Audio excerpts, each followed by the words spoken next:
दिल्ली से पटना पहुंचे भोजपुरी अभिनेता खेसारी लाल यादव पटना पहुंचते ही मीडिया से मुखातिब हुए। मीडिया ने सवाल किया कि खेसारी जी, आप हार के कारण क्या समझते हैं। खेसारी लाल यादव ने सीधा सीधा कहा कि देखिए, ये जो राजनीति है वो सच का राजनीति नहीं है। हम लोग आज तक सच किए हैं, ईमानदारी से यहाँ तक बढ़े हैं, लेकिन जो पूरे बिहार जान रही है किस तरह से जो है बिहार में चुनाव हुआ और बिहार में जो है जीत हुई, ये जो है पूरी तरह से सब लोग जानते हैं, बताने की जरूरत नहीं है। इतना तक नहीं, जो भी बिहार में बदहाल हाल के जो है बातें खेसारी लाल यादव ने कहा, तो वो सिर्फ आरजेडी का नहीं है, बीजेपी, जदयू, जनता दल जो भी है उसका नहीं है। लेकिन देखना होगा किस तरह से जो है खेसारी लाल यादव ने कहा कि मेरे लिए जो है कलाकारी ही सही है। पहले खेसारी लाल यादव के पूरी बयानों को सुने। जो चुनाव हुए हैं उसके बाद आरजेडी के तरफ से कोई ऐसा जवाब नहीं दिया गया कि क्या हार का कारण रहा। आप कुछ बताना चाहिएगा कि क्या मुख्य रीज़न रहा। देखिए, हार का कारण मुझे नहीं लगता कि आपको नहीं पता होगा। हार का कारण पूरे बिहार को पता है और ये चुनावी चीज़ है। मुझे लगता है कि मैं ऐसे कलाकार ही सही हूँ और हम लोगों के लिए पॉलिटिक्स सही है नहीं। रीज़न ये कि यहाँ सच बोलने पे प्रॉब्लम है। यहाँ जो सच बोलेगा वो कभी जीवन में, मुझे नहीं लगता कि पॉलिटिक्स में वो बहुत आगे तक जाएगा। यहाँ सिर्फ झूठे वादे करना आपको अगर आता है तो आप पॉलिटिक्स में आओ। आपको दुनिया को सिर्फ बेवकूफ़ बनाना है तो आप आओ। हम लोगों ने सिर्फ ईमानदारी से अपने जीवन को लेकर चला है और हमेशा से हमने एक जिम्मेदार और ईमानदार दोनों चीज़ें हमारे अंदर थी, शायद तभी हम यहाँ तक पहुँचे। और हार का कारण देखिए, बिहार की जनता को बदलाव ही नहीं चाहिए, बिहार की जनता को बेहतर कुछ नहीं चाहिए, तो उसके लिए जिम्मेदार कोई नेता नहीं हो सकता, आरजेडी नहीं हो सकता। बल्कि मुझे लगता है कि वो जिम्मेदारी कहीं ना कहीं पब्लिक को उठानी पड़ेगी कि अगर उसको बेहतर बिहार चाहिए, उनको बेहतर बिहार अगर दिख रहा है तो सही है। बेहतर बिहार, मुझे लगता है कि मैं बेहतर हूँ और मैं बेहतर अपने जीवन में अपने बच्चों के लिए कर रहा हूँ। अगर बिहार के लोगों को भी अपने बच्चों के बेहतर के लिए करना है तो उनको बेहतर विकल्प के साथ ही जाना पड़ेगा। अगर वो नहीं जाना चाहते हैं, उनको लगता है कि हमारे लिए यही सरकार बेहतर है, तो भाई उनका अपना चुनाव है, उनकी अपनी सोच है, उसके लिए ना हम दोषी हैं और ना कोई सरकार दोषी है। तो बिहार के लोगों को सोचना पड़ेगा जो उनके जीवन में उनके बच्चों के भविष्य के लिए कौन बेहतर सोचे। जो मामले में लालू प्रसाद यादव के परिवार को आरोपित तय किया है, तेज प्रताप ने कहा है कि हम लड़ेंगे। बिल्कुल लड़ना चाहिए। मुझे लगता है ना कि जिस उम्र से वो गुजर रहे हैं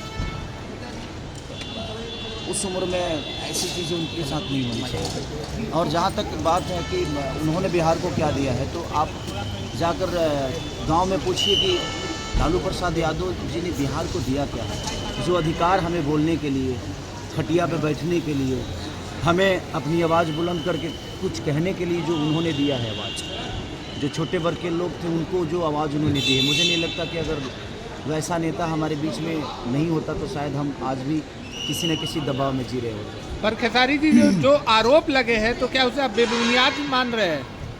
सच पूछिए ना तो आरजेडी के कई लीडर आरोप लगाना ना, अगर आपके पास पावर है ना भैया, तो आप कभी भी किसी पे आरोप लगा सकते हैं। कितना आदमी चीज़ों को, हर चीज़ वैध भी अवैध हो जाता है जब आपके पास सरकार नहीं होती है।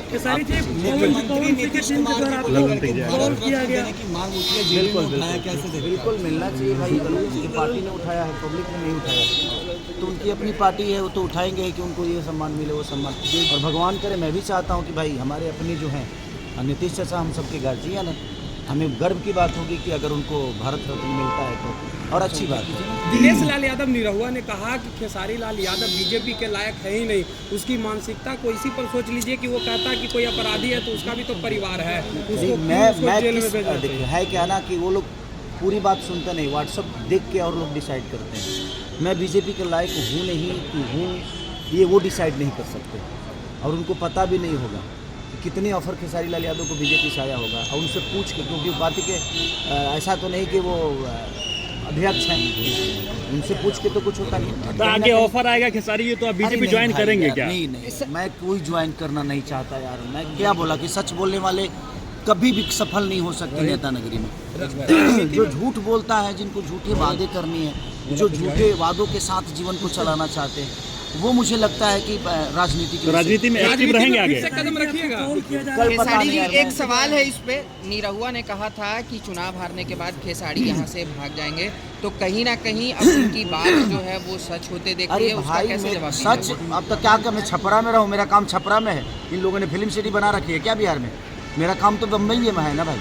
तो मैं मुंबई जाऊंगा तभी तो 2 रोटी कमा पाऊंगा। ये तो रोजगार दिए नहीं और खाली भाग जाएगा तो कहाँ जाऊँ? छपरा में दे दो यार, फिल्म सिटी दे दो, क्योंकि मैं संगीत के बिना रह नहीं सकता। मेरे सोच में छपरा को बेहतर बनाना है, तो छपरा में रह के बेहतर नहीं बना सकता मैं कहीं कमाऊंगा तभी छपरा के लोगों का मदद कर पाऊंगा। और कमाने के लिए इन्होंने मेरे को फिल्म सिटी तो दिया नहीं, कोई चीज़ें तो दी नहीं यहाँ पे, तो मेरा सारा काम तो मुंबई में है, तो मैं वहीं जाके काम कर पाऊंगा। और मेरे बीवी बच्चे भी मुंबई में रहते हैं, तो भाई अब उनको भी, उनके बीवी बच्चों से उनको लेना देना तो है नहीं, बट मेरे बीवी बच्चों से तो मुझे लेना देना है ना भाई। मेरा फैमिली है और मैं फैमिली को बहुत प्यार करता हूँ, तो मुझे मुंबई तो जाना पड़ेगा, क्योंकि मेरे पास फैमिली है और जिसके पास फैमिली है तो फैमिली के पास जाएगा ना वो। एक आखिरी सवाल, 20 बीघा जमीन आपने दान देने की बात कही थी, लेकिन पवन सिंह जो है भाई ये उनका जीने का तरीका है। अब देखिए, वो महिलाओं का सम्मान करते हैं? आप बताओ करते हैं वो? नहीं करते ना।